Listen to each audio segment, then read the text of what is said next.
Mes bien-aimés dans le Seigneur, que la paix et la grâce de notre Seigneur et Sauveur Jésus-Christ soient avec vous tous.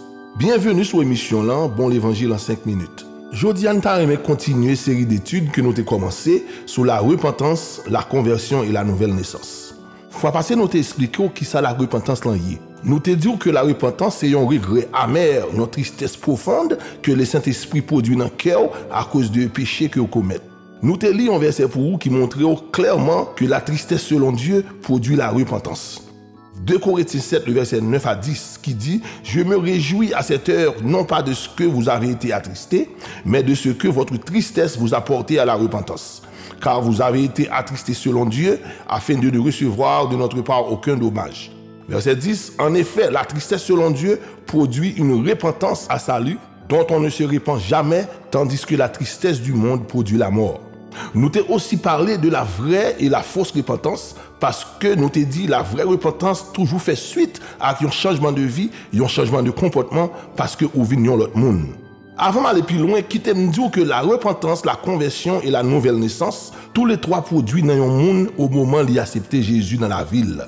Tout péché lui pardonné et l'esprit bon Dieu créé une autre identité dans lui, il vit un monde nouveau. C'est un coup un petit bébé qui fait saute dans le ventre. C'est ça alors que nous relais la nouvelle naissance. Kounya moun ça qui tant un petit bébé qui fait saute dans ventre là, li besoin grandir, li besoin adapter à la nouvelle vie ça que le gagne. Et c'est ça que nous relais la conversion. La conversion c'est un vol de face, c'est changer de direction by le monde d'eau. C'est un changement radical d'attitude, d'opinion, de manière d'agir, etc. Conversion commençait depuis le premier jour où tu as accepté Jésus. C'est un processus que ça y est. 2 Corinthiens 5, le verset 17 dit nous, si quelqu'un est en Christ, il est une nouvelle créature. Les choses anciennes sont passées, voici toutes choses sont devenues nouvelles. Dans Éphésiens 4, le verset 17 à 24, apôtre Paul t'a exhorté chrétien d'Éphésio, mais ça le dit yo. Voici donc ce que j'ai dit et ce que je déclare dans le Seigneur. C'est que vous ne devez plus marcher comme les païens qui marchent selon la vanité de leurs pensées. Ils ont l'intelligence obscurcie, ils sont étrangers à la vie de Dieu, à cause de l'ignorance qui est en eux, à cause de l'endurcissement de leur cœur. Ayant perdu tout sentiment, ils se sont livrés à la dissolution pour commettre toute espèce d'impureté jointe à la cupidité. Mais vous, ce n'est pas ainsi que vous avez appris Christ. Si du moins vous l'avez entendu, et si conformément à la vérité qui est en Jésus, c'est en lui que vous avez été instruits à vous dépouiller, eu égard à votre vie passée, du vieil homme qui se corrompt par les convoitises trompeuses, à être renouvelé dans l'esprit de votre intelligence et à revertir l'homme nouveau, créé selon Dieu, dans une justice, une sainteté que produit la vérité. Apôtre Paul t'a fait au songer qu'après une fin repenti, nous recevrons une nouvelle naissance, et bien nous devons convertir. Nous pas devons marcher même gens à monde qui pas connaît bon Dieu. Nous devons dépouiller nous des anciens hommes avec toutes vieilles pensées, toutes vieilles habitudes, toutes vieilles caractères, toutes vieilles systèmes de vie, toutes vieilles tempéraments. Tempérament nous prenons mes papa, dans mes maman, dans mes grands, dans mes tantes. Et pour nous marcher selon l'homme nouveau que bon Dieu a créé dans nous, dans la justice, dans la sainteté et dans la vérité.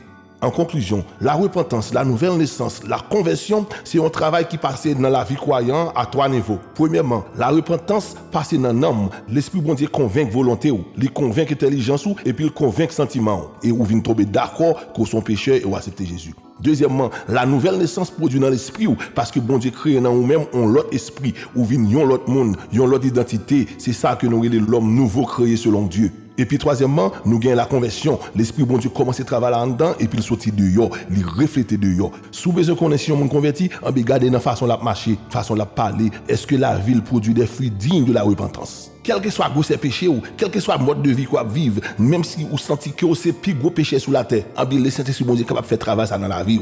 Il y a un pile témoignage de monde qui a une mauvaise vie et puis qui convertit. Il y a un monsieur qui Cruz. Monsieur ça c'était un chef gangster. C'est un qui a une mauvaise vie, il y a un qui était très violent, qui a tué monde. Il y a un bonjour pendant monsieur pral commettre mauvaise action, dans zone là monsieur tendon prédicateur qui a prêché et puis monsieur a accepté Jésus et puis jodi a monsieur vinn yon plus gros pasteur en Amérique. C'est Jésus qui a fait le pour lui. Il a fait le pour tous amis. Et ou même qui repentit déjà, qui rétablit vivre dans le péché. C'est pour conformer ou parce que ou par contre qui l'a mourir ou par contre qui Jésus a tourné. C'est pour ranger pied ou. Dans Ézéchiel 33 le verset 11, bon Dieu dit nous, je suis vivant, dit le Seigneur l'Éternel. Ce que je désire, ce n'est pas que le méchant meure, c'est qu'il change de conduite et qu'il vive. Et puis il dit, revenez de vos mauvaises voies. Et pourquoi mourriez-vous, maison d'Israël? Veut diable pour vous, c'est pour mourir dans le péché, pour qu'elle l'enfer. Pour qu'il soit arrêté esclave péché, pendant que papa bon Dieu a des bras l'ouvert, pour le pardonner et pour le bon la vie.